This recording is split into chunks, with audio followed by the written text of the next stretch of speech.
Hello दोस्तों, exam with me में आपका स्वागत है। आज से हम लोग एसएससी जीडी के प्रीवियस ईयर क्वेश्चन सॉल्व करेंगे जो हमारे आगे आने वाले एसएससी जीडी के एग्ज़ाम के लिए बहुत ही महत्वपूर्ण होंगे। चलिए आज हम लोग क्वेश्चन पर आते हैं। देखिए, पहला क्वेश्चन दिया गया है आपका, दिए गए पैटर्न का ध्यानपूर्वक अध्ययन करें और उस संख्या का चयन करें जो इसमें प्रश्न चिन्ह के स्थान पर आ सकती है। देखिए क्वेश्चन दिया हुआ है आपका 7, 343, 3, इसके बाद दिया 5 क्वेश्चन मार्क 4 और दिया हुआ है 2, 256 और 8। हमें इस क्वेश्चन को देखना है कि पहले कौन सा रूल फॉलो कर रहा है और नीचे वाले में क्या रूल फॉलो कर रहा है। दोनों सेम पैटर्न होना चाहिए।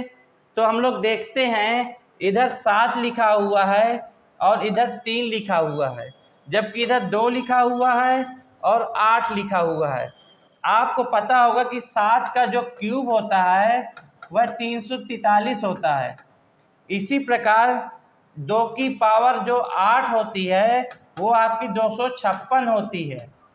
तो आपको अंदाज़ा लग रहा है कि जो पहली संख्या है उसके क्यूब हो तो आ रहा है तो 343 आंसर आ रहा है, और जो 2 है तो उसका जब 8 घात लगा रहे तो उसका आंसर 256 आ रहा है। तो हमें पता चला कि 5 की पावर 4 होगा।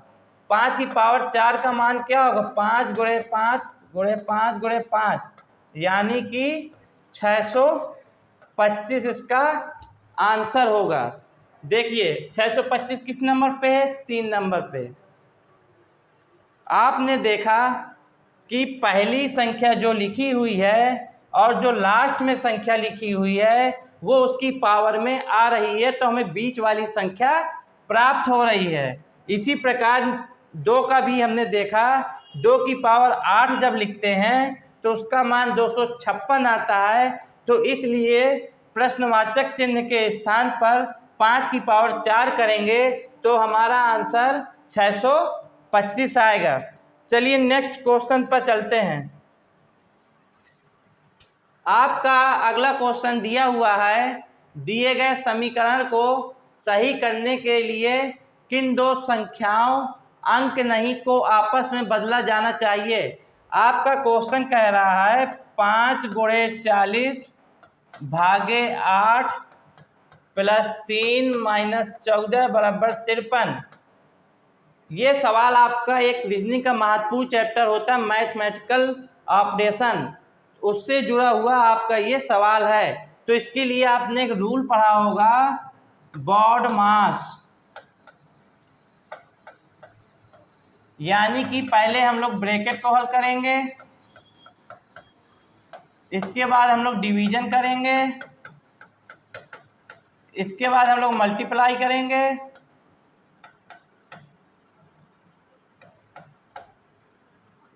इसके बाद एडिशन करेंगे, ऐड करेंगे और फिर सब्सट्रैक्ट करेंगे।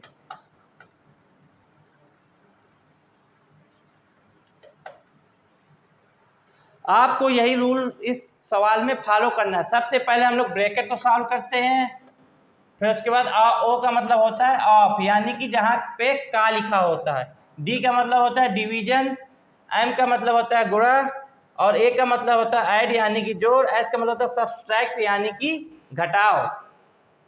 हम लोग इस रूल के माध्यम से सवाल को हल करेंगे। अब देखिए उसने कहा है कि यदि ये क्वेश्चन लिखा हुआ हो और अंकों को आपस में बदलना है, यानी कि इन ऑप्शन में कौन सा ऐसा अंक रख दे जिससे हमारा LHS बराबर RHS के हो जाए। तो देखिए हम लोग पहले ऑप्शन नंबर 1 उठाएंगे, उसमें बोला गया है कि 5 और 8 को आपस में बदल दे।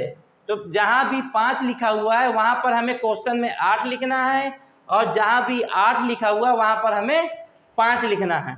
तो देखिए क्वेश्चन आपका 5 है तो हमें 5 की जगह क्या लिखना है, 8 गुणे 40 भागे 8 की जगह हमें क्या करना है, 5 + 3 - 14 बराबर 53 के आना चाहिए। अब देखिए मैंने आपको ये वाला रूल बताया होता है कि सबसे पहले हम लोग क्या करेंगे, ब्रैकेट। इसमें तो हमें कोई ब्रैकेट दिखाई नहीं दे रहा। उसके बाद हम लोग करेंगे ऑफ यानी कि का, तो का भी नहीं दिखाई दे रहा, लेकिन हम लोग को डिवीजन, मल्टीप्लाई, ऐड और सब्सट्रैक्ट दिखाई दे रहा है। तो हम इसमें सबसे पहले क्या करते हैं, भाग करते हैं। तो पहले हम लोग 5 का भाग जब 40 में करेंगे तो 8 आएगा, फिर उसके बाद गुणा करेंगे तो 64 आएगा, फिर जोड़ेंगे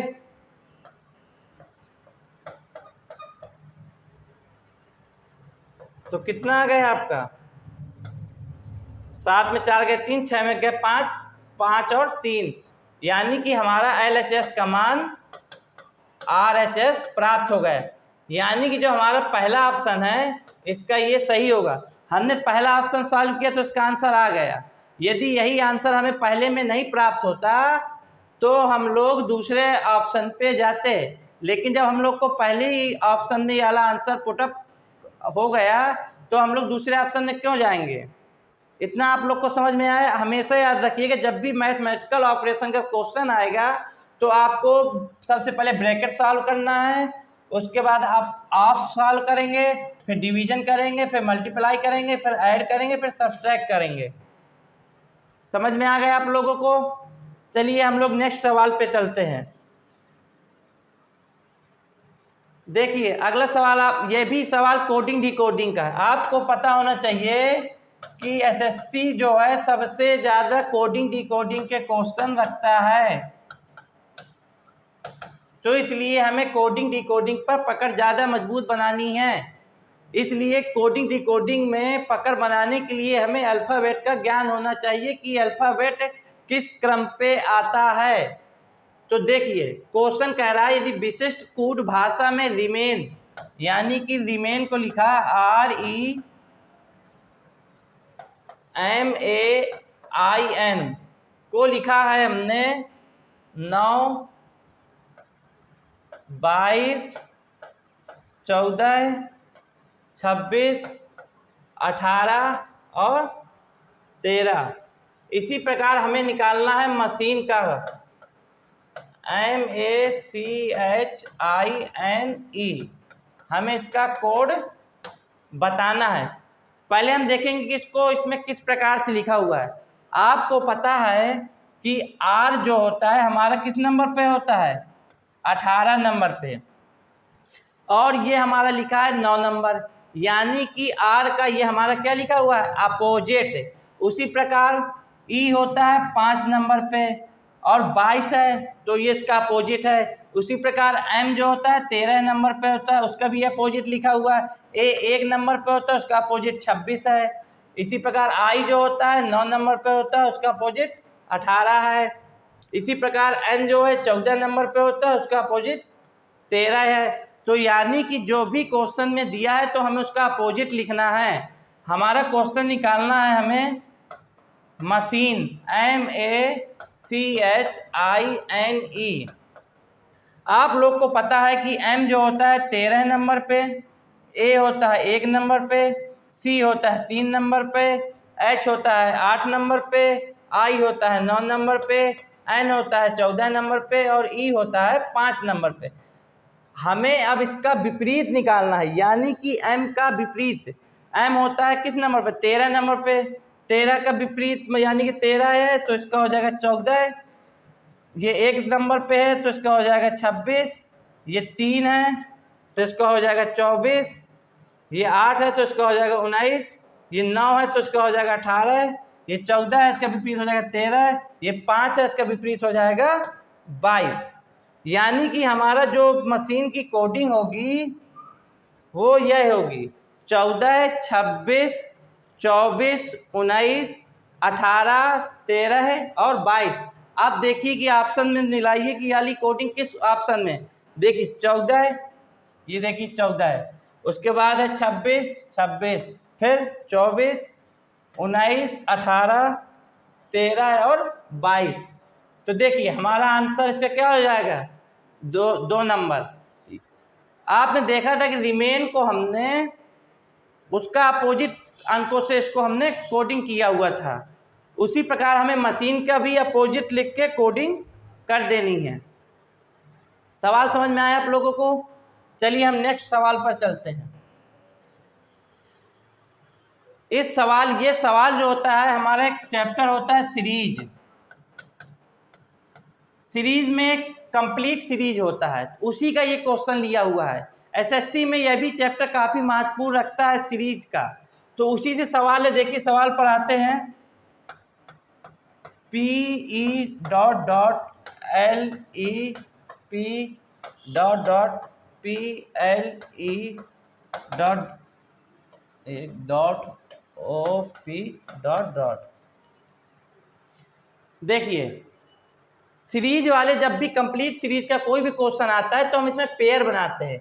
पेयर किसके बनाएंगे? 3 के, 4 के, 5 के और 6 के। पहले देख लेंगे कि क्वेश्चन में कितनी बड़ी सीरीज है। तो आप देखिए 1 2 3 4 5 6 7 8 9 10 11 12 13 14 15 16 17 और 18। आप देख रहे हैं कि सीरीज काफ़ी लंबी है।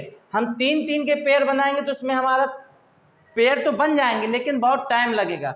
हम लोग 4 का पेयर इसलिए नहीं बना सकते क्योंकि ये 18 लिखा हुआ है, जो 4 से हमारा डिविजिबल नहीं होगा, 5 से भी डिविजिबल नहीं होगा, इसलिए हम किसका पेयर बनाएंगे? 6 का। तो देखिए 6 का पेयर बनाते हैं। 1 2 3 4 5 6, एक पेयर ये बना। 1 2 3 4 5 6, एक पेयर आपका ये बना। अब इसमें ये देखिए कि पहले नंबर पे P और E है, इसमें पहले नंबर पे P है, तो हम P के बाद E लिख सकते हैं।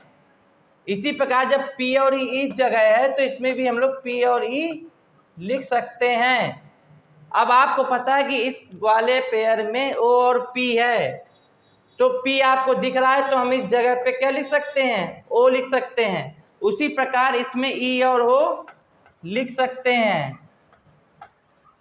आपको पैटर्न वही फॉलो करना है जो बाकी पैराग्राफ में आपको दिखता है। इसके बाद आपका क्या बचा? लास्ट का, इसके 2 बचे, तो लास्ट में LE इसमें है और L और E इसमें है। तो यानी कि ये हमारा बना सीरीज। तो हमने क्या क्या ऐड किया इसमें? E और O, इधर भी E और O, P और E, L और E। देखिए कि आप लोग कौन सा आपका ऑप्शन इसमें मैच कर रहा है।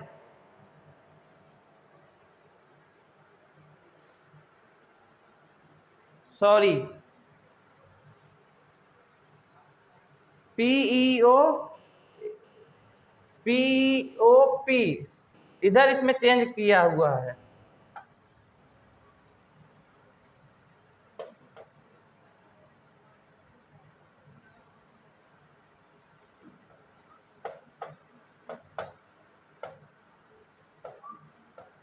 ये आपकी सीरीज बनेगी, क्योंकि जो सीरीज इधर फॉलो करती है वही सीरीज इसमें फॉलो करेगी। तो देखिए OPEOPELE, O और P, देखिए OP इसमें भी है, OP इसमें भी है, OP इसमें भी है। इसके बाद देखिए EO इसमें है, E और O इसमें है, पहले और चौथे में नहीं है, तो ये 2 ऑप्शन हमारे रॉन्ग हो गए। इसके बाद EO है, फिर उसके बाद PE है। PE ये वाले में है ना कि ये वाले में, तो ये वाला भी ऑप्शन हमारा खत्म हो गया। अब हमारा ऑप्शन क्या बचा? दूसरा नंबर। तो इसका आंसर क्या हो गया? दूसरा, OPEOPEL और E। समझ में आया? आप लोग जब भी कंप्लीट सीरीज का सवाल करेंगे तो आपको उसमें 3 का पेयर बनाना होगा, या 4 का बनाना होगा, या 5 का और या 6 का। यदि सीरीज हमारी छोटी होती है तो हम उसमें 3 का पेयर बना लेते हैं। यदि हमारी सीरीज काफ़ी बड़ी होती है तो उसमें हम 6 का पेयर बनाते हैं, और पेयर ऐसे बनाते हैं कि उसमें जो है डिविजिबल हो सके। इतना आप लोग को समझ में आया सीरीज से जुड़ा हुआ सवाल। मैं आपको हर टाइप के सवाल प्रीवियस ईयर के माध्यम से लाऊंगा जो आपके एसएससी जीडी के लिए बहुत ही महत्वपूर्ण वरदान साबित होंगे। चलिए नेक्स्ट क्वेश्चन पे। यह भी आपको रीजनिंग में एक बहुत ही महत्वपूर्ण होता है कि आपको प्रत्येक अल्फ़ाबेट का क्रम पता होना चाहिए कि अंग्रेजी वर्णमाला में किस नंबर पे आता है, क्योंकि इससे जुड़े हुए आपका coding decoding, alphabet series, word formation और एनोलॉजी, क्लासिफिकेशन काफ़ी सवाल होते हैं। इसलिए हमारे लिए बहुत ही महत्वपूर्ण होता है कि रीजनिंग में हम सबसे पहले अंग्रेजी वर्णमाला में देखें कि किस अल्फ़ाबेट की किस पोजीशन पे है। देखिए सवाल लगाते हैं नेक्स्ट।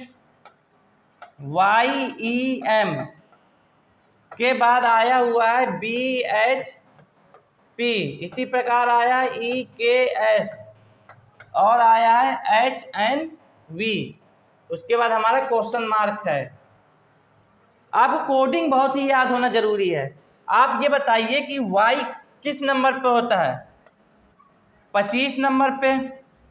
E किस नंबर पे होता है? 5 नंबर पे। M होता है 13 नंबर पे। B होता है 2, H होता है 8, P होता है 13, E होता है 5, K होता है 11 और S होता है 19।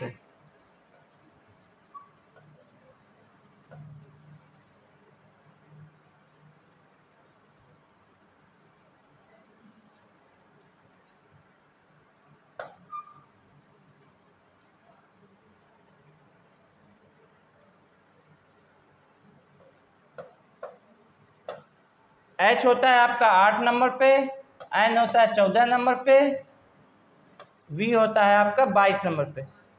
अब आप ये देखिए कि आपका प्रत्येक अक्षर में किस प्रकार परिवर्तन हो रहा है, तो हम इसके आगे की सीरीज कंप्लीट कर पाएंगे। देखिए इधर लिखा हुआ है 25, इसके बाद हमारा आ गया 28, 28 के बाद 5 के बाद 8। तो आप देखिए 25 में जब हम आगे बढ़ेंगे तो 25 के बाद 26, और आपको पता है कि अंग्रेजी वर्णमाला में 26 अक्षर होते हैं। 26 के बाद 1 आएगा फिर 2 आएगा, यानी कि हमारा 3 अंक बढ़ा। उसी प्रकार इसमें भी हमारा 3 अंक बढ़ा, 2 के बाद 5 और 5 के बाद 8। तो हमें इससे अंदाज़ा लग रहा है कि जो पहले नंबर पे चेंजिंग आई है वो +3 की आई हुई है। अब इसके बाद हम नेक्स्ट देखते हैं। इधर 5 लिखा हुआ है, इधर 8 लिखा हुआ है, इधर 11 लिखा हुआ है, इधर 14 लिखा हुआ है, यानी कि दूसरे वाले में भी हमारी 3 की चेंजिंग आई है। और इसके बाद जो है इधर 16 होगा, इसमें भी हमारा 3 की चेंजिंग आई है, यानी कि आपको प्रत्येक अक्षर में 3 की बढ़ोतरी करनी है। आपका लास्ट अक्षर था H, जिसका अल्फ़ाबेट में नंबर होता है 8, तो हम 8 में 3 जोड़ेंगे तो हमारा आएगा K। इसी प्रकार N जो होता है, N में 3 जब जोड़ेंगे Q आएगा, और जब V में जोड़ेंगे Z आएगा।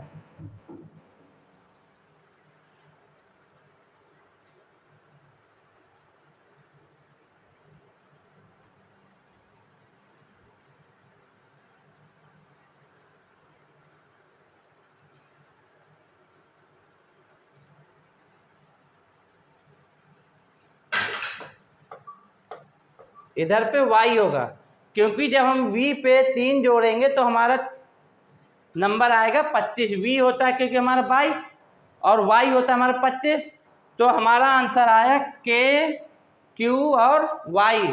तो देखिए K, Q, Y हमारा दूसरे ऑप्शन पे मिल रहा है। इस क्वेश्चन में कुछ नहीं है, आपको केवल अल्फ़ाबेट का क्रमांक याद करना है कि किस नंबर पे होता है। आपको पता है कि Y जो होता है हमारा 25 नंबर पे होता है, E होता है 5 नंबर पे, M होता है 13 नंबर पे, B 2 पे, H 8 पे, P 16, E 5, K 11, S 19, H 8, N 14, V 22। हमें प्रत्येक अक्षर में 3-3 की बढ़ोतरी देखने को मिल रही है। उसी प्रकार हम भी H N V के बाद जो भी सीरीज होगी हमारी 3 बढ़ के आएगी, यानी कि K Q और Y, जो हमारा ऑप्शन नंबर 2 पे है। आप लोग को समझ में आया इतना? चलिए नेक्स्ट सवाल पे चलते हैं। अब देखिए ये वाला सवाल जो हमारा है वो ब्लड रिलेशन से है।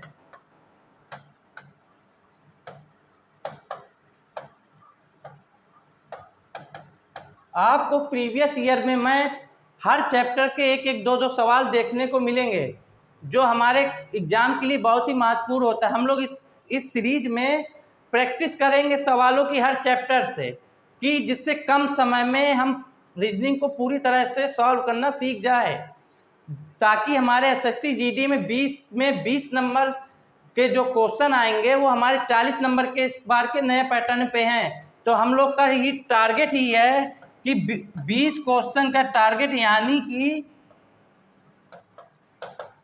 40 नंबर।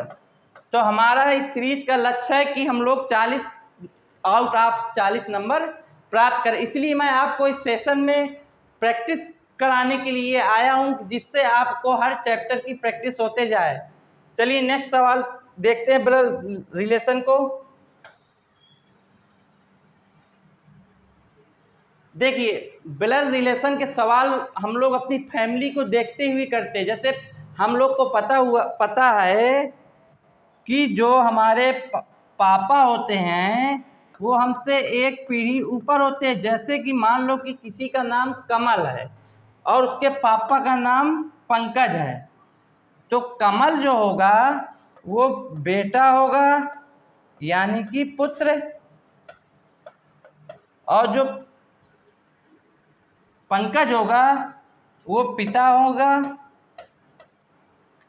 जब भी एक जनरेशन बढ़ती है, जब जनरेशन ऊपर की बात की जाए तो हम उसको ऊपर लिखते हैं, जब जनरेशन नीचे की बात की जाए, यानी कि कमल का यदि कोई बेटा होगा, यानी कि हम मान लें कि यदि कमल का बेटा संजय है तो कमल के नीचे संजय आएगा, क्योंकि उसकी जनरेशन नीचे वाली पीढ़ी में आती है, जबकि उसके पिता पंकज की जनरेशन उसके ऊपर वाली पीढ़ी में आती है। इन सवालों को हमें केवल जनरेशन को देखते हुए हल करना है। और ये हमेशा याद रखिए, जब भी हम सवालों को हल करें तो यदि मेल होगा तो हम उसके आगे प्लस लगा देंगे, और यदि हमारा फीमेल होगी तो हम उसके आगे माइनस लगा देंगे। और इसमें एक कंडीशन और होती है, यदि कि हस्बैंड और वाइफ होते हैं तो हम उसमें इस तरह का एरो लगा देते हैं, जिससे हमें पता चलता है कि ये हमारा हस्बैंड है और ये हमारी वाइफ है। और क्योंकि हस्बैंड और वाइफ एक ही पीढ़ी में होती है, इसलिए उसको आमने सामने ही लिखा जाता है। इतनी बात आपको समझ में आ गई? चलिए सवाल पे चलते हैं।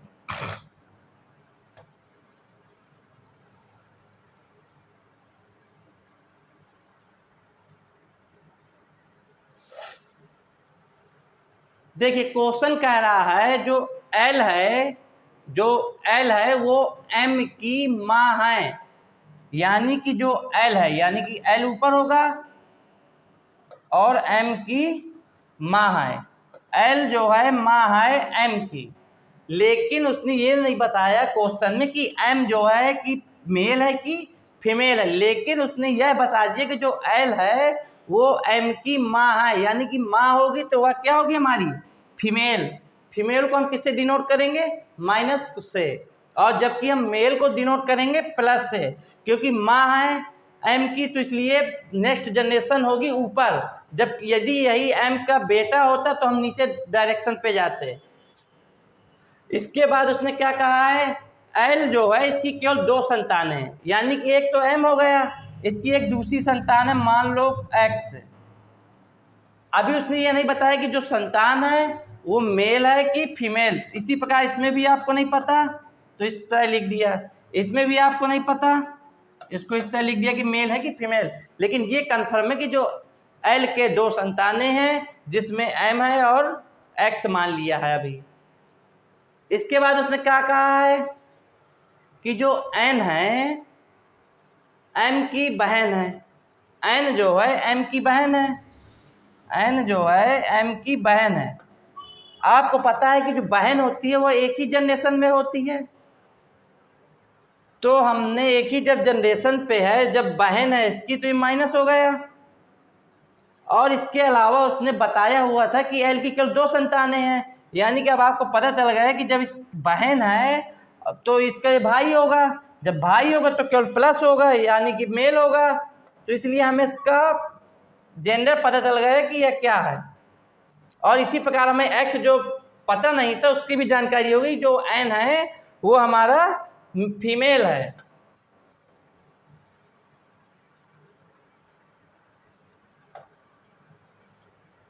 अब इसके आगे देखिए, उसने कहा है एन एम की बहन है, इतना साल हो गया। उसके बाद कहा है कि एन जो है एन के की बेटी है, यानी कि जब इसकी बेटी होगी तो एल की यह पत्नी होगी, तभी तो के की बेटी होगी। ये बेटी हो गई।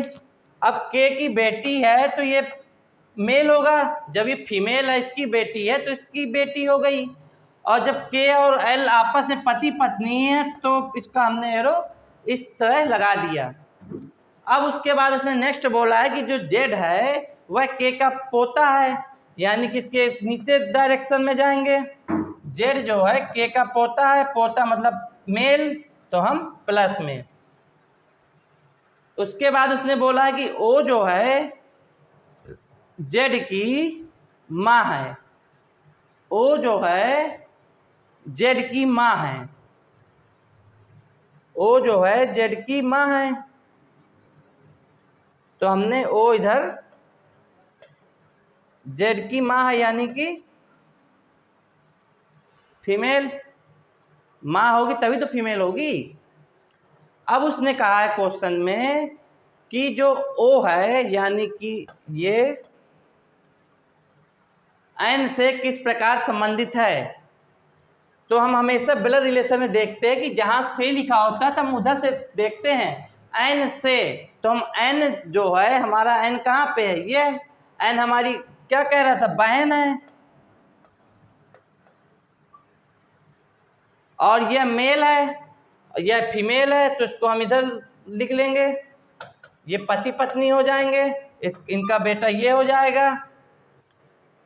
जब इसकी बहन है तो जेड जो होगा ओ जो होगा एन से किस प्रकार संबंधित होगा, एन जब बहन होगी तो ओ हमारी क्या हो जाएगी, भाभी, क्योंकि इसका एम क्या है, भाई, भाई की घरवाली क्या होती है, भाभी।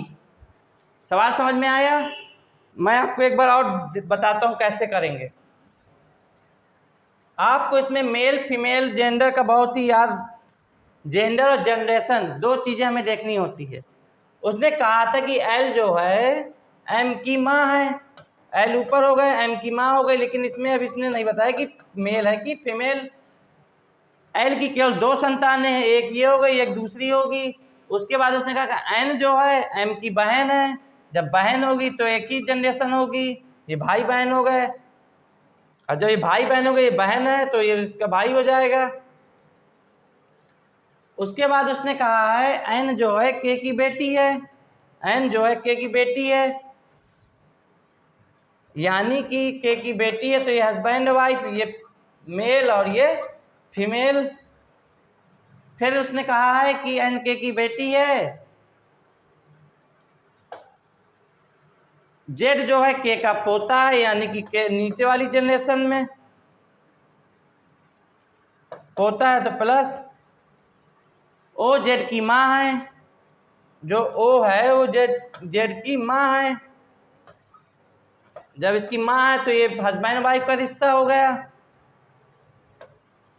इसके बाद उसने कहा कि ओ जो है एन से किस प्रकार संबंधित है, ओ एन से किस प्रकार संबंधित है, तो एन इसको कहेगी भाई और भाई की पत्नी को भाभी। समझ में आ गया सवाल? चलिए नेक्स्ट सवाल पे चलते हैं। देखिए ये वाला सवाल जो है आपका एनालॉजी, एक रीजनिंग का चैप्टर होता है एनालॉजी, यानी कि सादृश्यता। सादृश्यता का मतलब यह होता है कि जिस प्रकार पहला संबंध दूसरे से रखता है उसी प्रकार जो आगे आएंगे सवाल वो उसी प्रकार अगले से संबंध रखता है। उसने कहा है कि कपड़े का संबंध किससे है? कपास से है। तो आपको पता है कि जो कपड़ा बनता है वो हम किससे बनता है? कपास से। और उसके बाद हमें निकालना है कि आटे का संबंध किससे है। आप ये बताइए कि जो आटा बनता है वो किससे बनता है? टाइल से तो आटा बनेगा नहीं। चपाती कैसे बनती है? आटे से चपाती बनती है, ना कि चपाती से आटा। खाना हम आटे को खाते हैं, लेकिन उसने संबंध आगे बताया कि कपड़े का संबंध कपास से, यानी कि जो कपास से हमारा क्या बनता है? कपड़ा। आपको पता हो गेहूं से हमारा क्या बनता है? आटा। तो इसलिए इसका आंसर क्या हो जाएगा? गेहूं।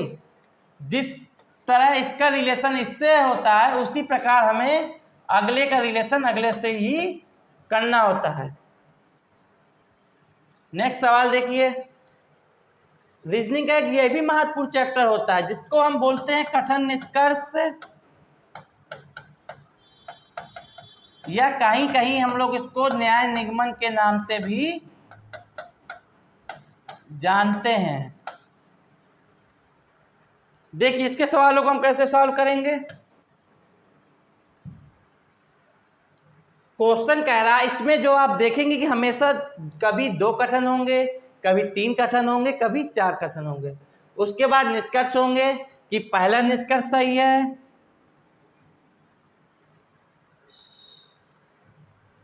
कि दूसरा निष्कर्ष सही है, कि दोनों निष्कर्ष सही है, और कोई भी निष्कर्ष सही नहीं है। चलिए हल करते हैं, फिर देखते हैं कि इसका आंसर क्या होगा। कथन हमारा कह रहा है कि सभी पतंगे वायुयान हैं, यानी कि जितनी पतंग है वह हमारी क्या है? वायुयान है। उसके बाद उसने कहा है कि सभी वायुयान कागज है। हमारा एक फिगर बन गया। इसमें आप देखते होंगे कि इसमें 2-3 प्रकार से किस तरह का बनेगा। ये कभी कभार ये बन जाएगा अलग अलग दोनों, या कभी कभार इस तरह बन जाएगा, और कभी कभार आप देखेंगे इस तरह भी बनेगा।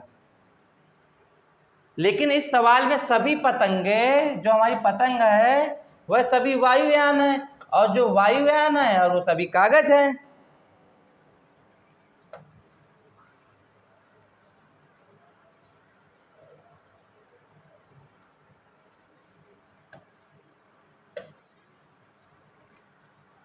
देखिए इसमें हमेशा याद रखना है कि जब भी हम छोटे से बड़े की ओर चलेंगे तो यदि क्वेश्चन में सभी लिखा है तो वह हमेशा सही होगा, और हम जब बड़े से छोटे की ओर चलेंगे तो कुछ भी सही हो सकता है और सभी भी सही हो सकता है। वो जब क्वेश्चन आएगा तब हम उसको बताएंगे कि कुछ कहाँ पे सही होगा और सभी कहाँ पे सही होगा। लेकिन हमेशा एक कंडीशन होती, जब भी हम छोटे से बड़े वृत्त की ओर चलेंगे तो यदि क्वेश्चन में सभी लिखा होगा तो वो 100% सही होगा।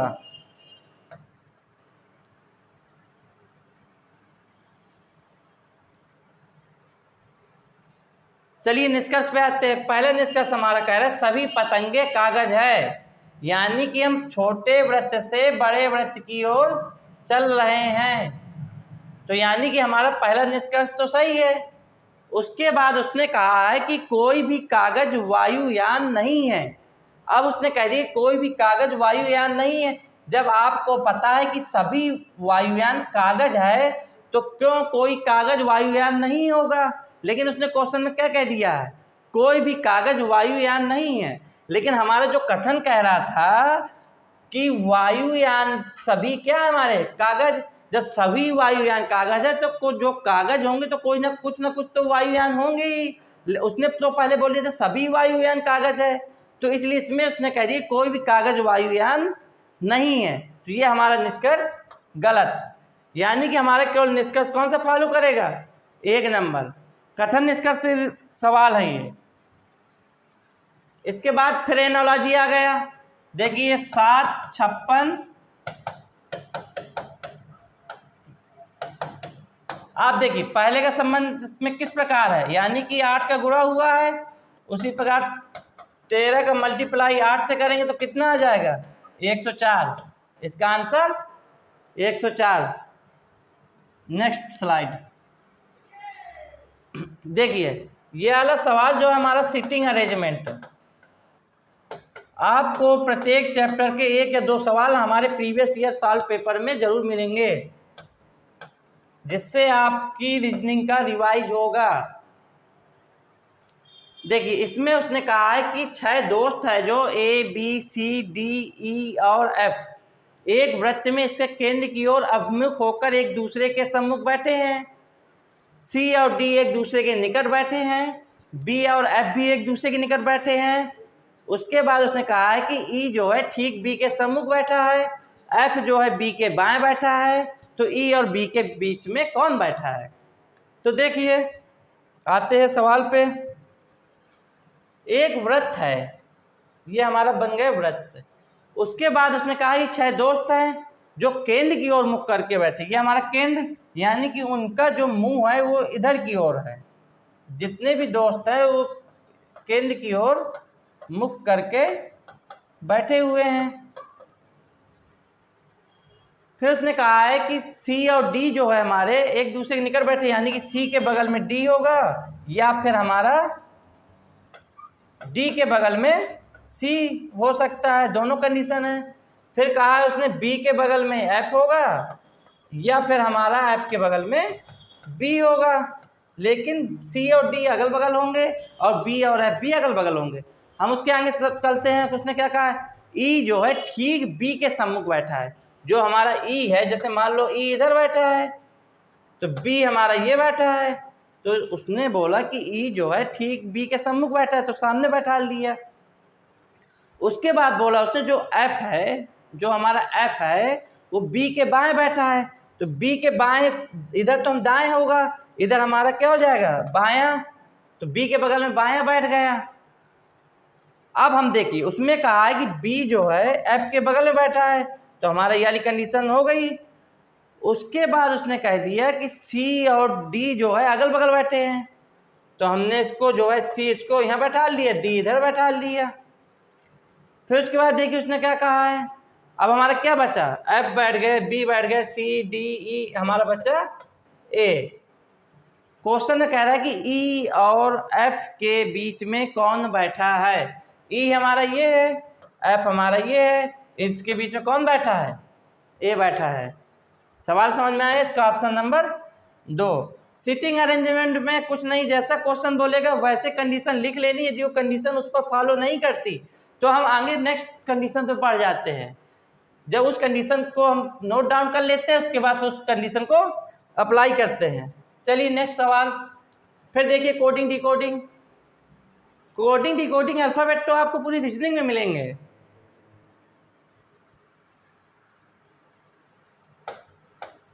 LECTURE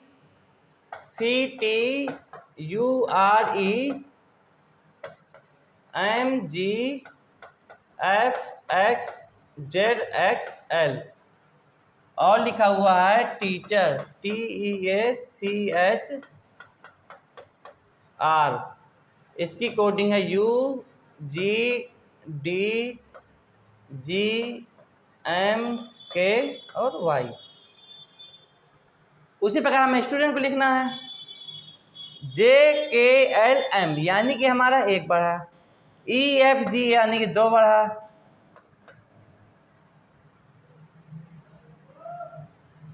इसमें जो है 3 बढ़ा,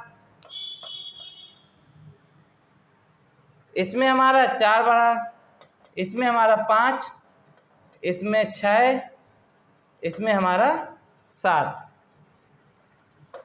इसमें भी देखिए 1 2 3 4 5 6 7, यानी कि पहले अंक में हमें 1 बढ़ाना है, दूसरे में 2 बढ़ाना है, तीसरे में 3, फिर 4, फिर 5, फिर 6, फिर 7। तो बढ़ा दीजिए सीधे सीधे जैसे बोल रहा है स्टूडेंट। एस के बाद क्या होगा टी में 2 बढ़ाना है यानी कि V, और U में 4 बढ़ाना है वाई, यू में 4 बढ़ाएंगे PQRSTU, यानी कि हमें इसमें W, P में हमें क्या बढ़ाना है 5, P किस नंबर पे होता है 16 नंबर पे, 21 पे हम लेंगे तो 21 क्या हो जाएगा U, पहले वाले में हमें 1 बढ़ाना है तो S के बाद T हो गया, दूसरे वाले में हमें 2 बढ़ाना है तो V हो गया, तीसरे वाले में हमें 3 बढ़ाना है, 3 बढ़ाएंगे तो इधर हमारा X होगा।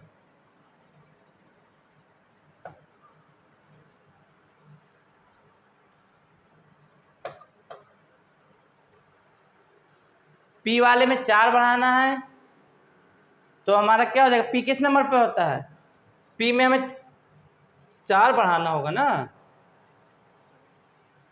P नहीं D लिखा हुआ है, D हमारा किस नंबर पे होता है 4, तो हमें इसमें 4 बढ़ाना है तो 8 किस नंबर पे होगा H, E हमारा 5 नंबर पे होता है, इसमें 5 बढ़ाना है तो हमारा J, N हमारा 14 नंबर पे होता है, इसमें 6 बढ़ाना है तो T हमारा 20 नंबर पे होता है और इसमें हम कितना 7 बढ़ाएंगे तो हमारा हो जाएगा 27, 27 किसका रिपीट हो जाएगी सीरीज तो A पे, यानी कि हमारा जो आंसर आया TVXHJTA।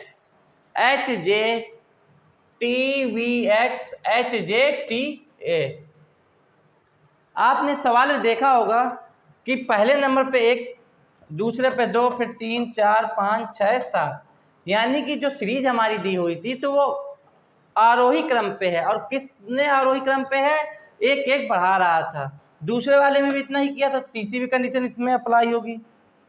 चलिए नेक्स्ट सवाल, ये आपका क्लासिफिकेशन यानी कि भिन्नता, 4 में एक ऑप्शन आपका गलत है यानी कि फॉलो नहीं कर रहा है, तो उठाइए पहला ऑप्शन, पहला QSJ, दूसरा है RTI, फिर है NTD और EGV।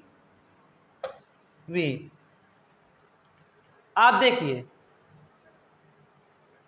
आपको पता है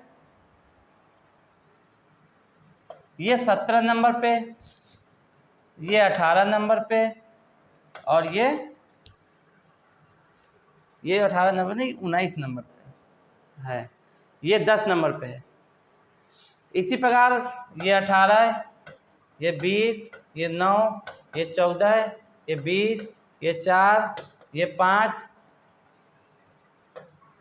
7, 22। अब आप देखिए कि इन सवाल में हो क्या रहा है, RTI NTD EGV। देखो हम देख रहे हैं सवाल पे Q और J यानी कि पहला और लास्ट हमारा अपोजिट लिखा हुआ है और जबकि बीच वाला हमारा अलग है, और इसमें भी आप देखो यह भी R और R Y भी अपोजिट है और ये हमारा T है, इसमें भी देखिए हमारा N और D जो है ये अपोजिट नहीं लिखे हुए क्योंकि N का जो अपोजिट होता है वो 20 होता है, यानी कि 20 क्या N का अपोजिट हमारा M हो जाएगा, लेकिन हमारा D लिखा हुआ, इसमें देखिए E का अपोजिट V लिखा है। देखिए आपको देखने से पता चल रहा है कि जो हमारा पहला ऑप्शन है, जो दूसरा ऑप्शन है और जो तीसरा ऑप्शन है वो अपोजिट है पहले और तीसरे के, और जो दूसरा अक्षर लिखा हुआ +2 कर रहा है, इसमें भी 18 से 20 हो गया, इसमें भी 5 से 7 हो गया और लास्ट वाला विपरीत, जबकि इसमें 14 से 20 हो रहा है यानी कि 6 बढ़ रहा है और इसका अपोजिट भी नहीं लिखा हुआ, तो इसलिए समूह से सबसे भिन्न क्या हो जाएगा NTD। नेक्स्ट सवाल, आपको पूरे चैप्टरों में पूरे सवालों में देख रहे होंगे कि अल्फाबेट कितना पूछा गया है।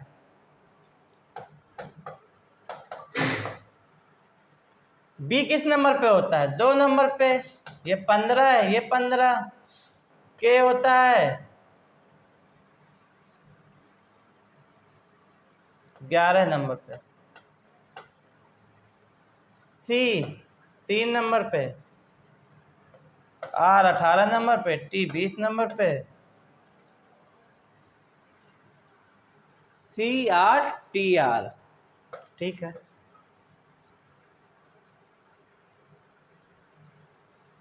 अब आप देख रहे हैं कि हमारा बी के बाद सी हुआ, यानी कि कितना बढ़ा?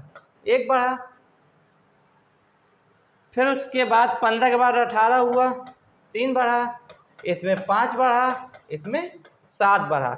यह भी आरोही क्रम पे है, लेकिन 2 2 छोड़ के है। 1 से 3, 3 से 5, 5 से 7। तो हमारा अगला क्या हो जाएगा? 9। यानी कि हमारा 1 3 5 7 9 की सीरीज पे है। तो इसी प्रकार पेट्रोल को देखो, PETROL। पी में हम 1 बढ़ाएंगे तो हमारा हो जाएगा क्यू। ई में 3 बढ़ा देंगे, ई होता हमारा 5 नंबर पे, और 3 बढ़ाएंगे तो हमारा एच हो जाएगा। टी होता है हमारा कितने नंबर पे? 20 नंबर पे। 5 बढ़ा देंगे तो 25, यानी कि वाई। आर होता है हमारा 18 नंबर पे, इसमें हम 7 बढ़ा देंगे तो हमारा हो जाएगा 25, तो वाई। ओ हमारा होता है 15, तो हम 9 बढ़ा देंगे यानी कि 24। 24 क्या होता है?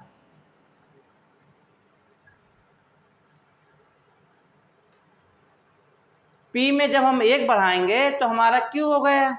ई में 3 बढ़ाएंगे क्योंकि 3 बढ़ा हुआ है, तो हमारा कितना हो जाएगा? एच। टी हमारा 20 होता है, 20 में 5 बढ़ाएंगे तो वाई हो जाएगा। आर हमारा किस नंबर पे होता है? 18 नंबर पे। 18 में 7 बढ़ाएंगे वाई हो जाएगा। ओ हमारा होता है 15 नंबर पे, 9 बढ़ा देंगे तो हमारा हो जाएगा 24। 24 क्या होता है? एक्स। एल में हम 11 बढ़ाएंगे तो हमारा जो है एल होता है किस नंबर पे? 12 नंबर पे। 12 में जब हम 11 बढ़ा देंगे तो हो जाएगा हमारा 33। हमारी अल्फ़ाबेट तो 26 होती है, तो 7। ये तो आपको कोई ऑप्शन मैच ही नहीं कर रहा है। Q H Y Y X L हमारा जो 12 नंबर पे होता है, 12 में हम कितना बढ़ाएंगे? 13 बढ़ा देंगे तो हमारा हो जाएगा 25। 25 तो डब्लू। 7 2 9 तो 11। देखिए एल हमारा होता है 12 नंबर पे, 12 में 11 बढ़ेंगे तो हो जाएगा 23, और 23 की पोजीशन क्या होती है? डब्लू। तो हमारा इसका आंसर निकल के आया Q H Y Y X W, यानी कि इसका answer 2। Next question. Next question आपका फिर सीरीज से है, लिखिए। 9 14 34 114 क्वेश्चन मार्क 17 14। ठीक है। 9 से हमारा कितना हो गया? 14 5 बढ़ा, 14 से हमारा 20 हो गया तो 34 हो गया, बढ़ गया। फिर हमारा 34 से 114 हो गया, यानी कि हमारा 80। अब हमारा फिर बढ़ेगा, लेकिन हमें पता नहीं कितना बढ़ेगा। और इसमें भी हमारा जब 70 से 14 इसका आंसर आ रहा है ना। ठीक है। तो आप देख रहे होंगे कि 5 के बाद हमारा 20 हो गया, यानी कि 5 का हमने मल्टीप्लाई किया तो हमारा 20 होगा। 4 से इसी प्रकार 20 का जब मल्टीप्लाई किया तो 80 हो गया। अब आप देख रहे हैं कि जब हर सीरीज में हमारा 4 4 मल्टीप्लाई हो रहा है, तो हम 80 का भी मल्टीप्लाई 4 से कर देंगे तो हमारा हो जाएगा 320। यानी कि इसमें हमारा 320, 5 15 5 20 80 क्वेश्चन मार्क और 17 14। तो हमने भी 80 में 4 का जब मल्टीप्लाई किया तो हमारा आया 320, यानी कि हमारा 320 जुड़ जाएगा। तो 320 और 114 कितने होगा जी? 4 3 3 1 4, यानी कि क्वेश्चन मार्क की जगह हमारा आ जाएगा 434। अब इसके आगे भी देखिए कि हमारा 434 तो आया, तो हमने 320 किया ना, अब हम 320 में फिर 4 का मल्टीप्लाई किया जैसे, तो हमारा आ गया 1280। तो 1280 जो है हमारा 1754, 4 गुना करने के बाद हमारा 434 आ गया। अब 434 और 1714 में हमारा जो अंतर आएगा वो 1280 आएगा, और जो 1280 आएगा वो हमारा 80 का 320 का मल्टीप्लाई पे आया है। तो हम देखते हैं कि जैसे जैसे सीरीज में होता है तो हम उसी प्रकार उस सीरीज को आगे फॉलो करते हैं, क्योंकि इसमें हर बार 4 बार का मल्टीप्लाई कर रहा था, तो इसीलिए हमने उसमें 4 का मल्टीप्लाई करके उसको जोड़ लिया, तो क्वेश्चन मार्क की जगह आंसर आ गया। नेक्स्ट क्वेश्चन,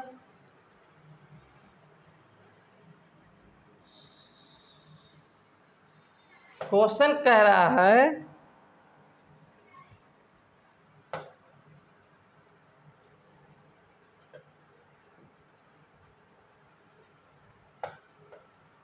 बहुत मोटा आ रहा है।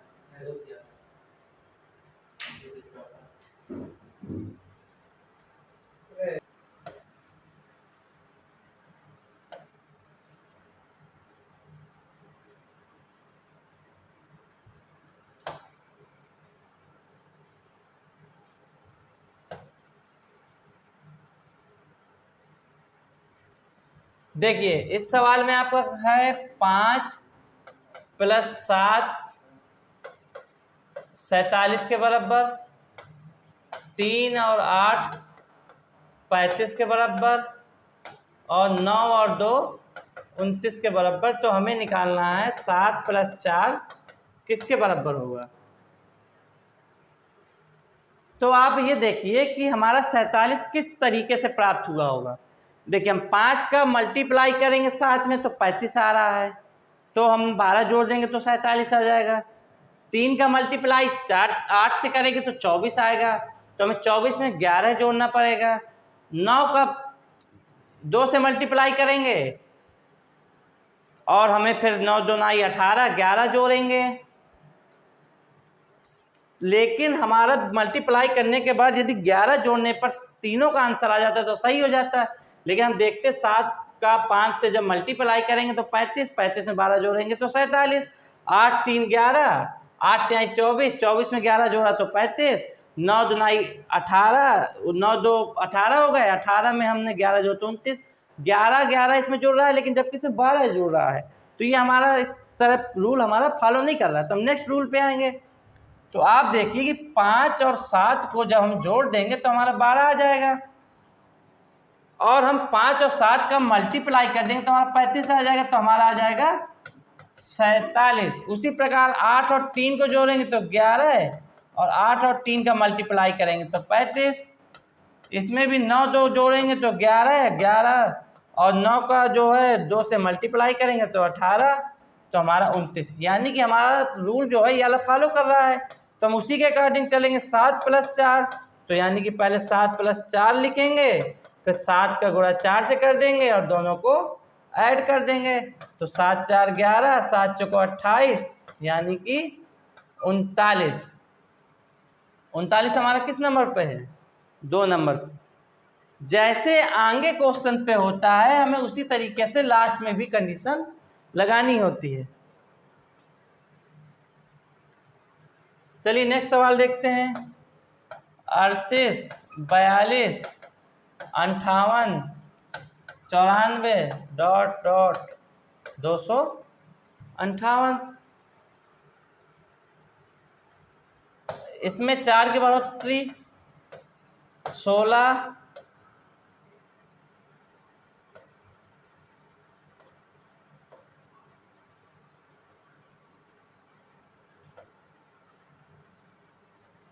36, इसका हमें पता नहीं है, ये 258। तो आप ही देखिए 258 है ना, हाँ हमारा इसमें तो 12 का आ रहा है, इसमें 20 का आ रहा है, लेकिन आपको दिख रहा है ये 4 है, ये 16 है, 36, यानी कि ये 2 का वर्ग है, ये 4 का वर्ग है, ये 6 का वर्ग है। तो 2 4 6, तो हम 8 का वर्ग आगे आएगा, तो यानी कि 8 का वर्ग क्या होता है 64। 8 का वर्ग क्या होता है 64। 64 वर्ग हुआ तो 94 में हम 64 जोड़ देंगे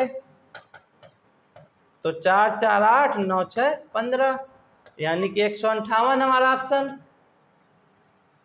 अब 8 आया है, अब इसके बाद हम 10 का मल्टीप्लाई जोड़ेंगे यानी कि 158 में हम 10 का स्क्वायर जोड़ेंगे तो हमारा 100 हो जाएगा यानी कि 8 5 2 हमारा लास्ट वाला फॉलो कर रहा है तो इसलिए क्वेश्चन मार्क की जगह आपका ये आंसर आ जाएगा। नेक्स्ट स्लाइड पे ये वाला क्वेश्चन जो है हमारा वर्ड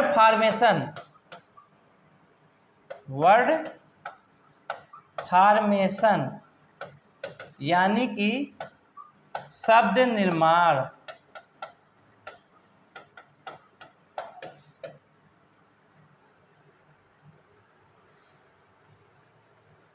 इसमें हम लोग को यह देखना है कि अंग्रेजी वर्णमाला में शब्दकोश में कैसे आएंगे।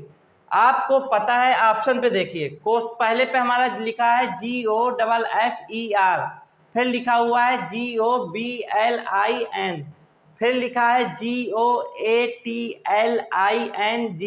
फिर है GOATISH, फिर है GOER। तो आपको पता है कि GO सब में है।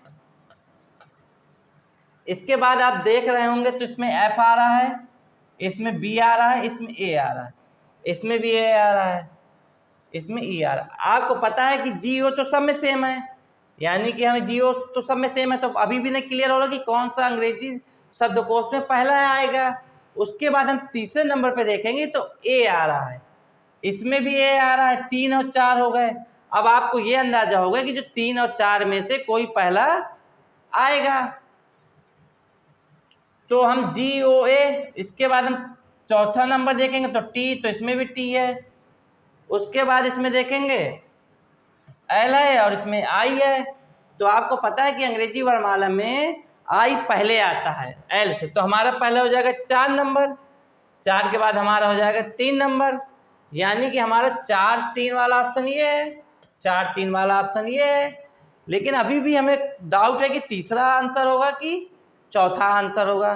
तो हम इसके आगे देखते हैं कि GOT तीसरा चौथा हो गया।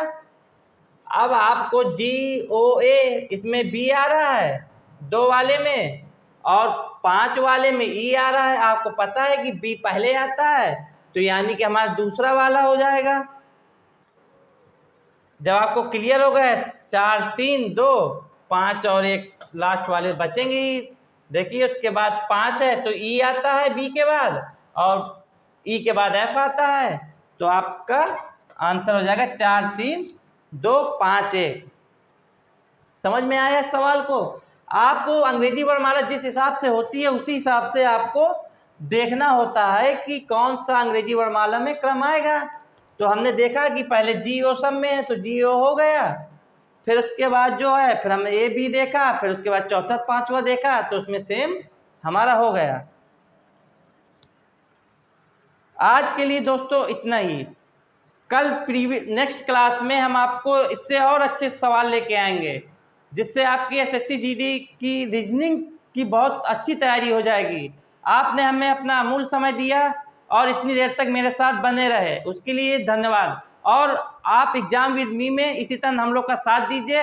हम आप लोगों को अच्छा से अच्छा कंटेंट देंगे, जिससे आप सफलता बहुत ही जल्द पा जाएं। धन्यवाद। एग्जाम विद मी में आपका स्वागत है।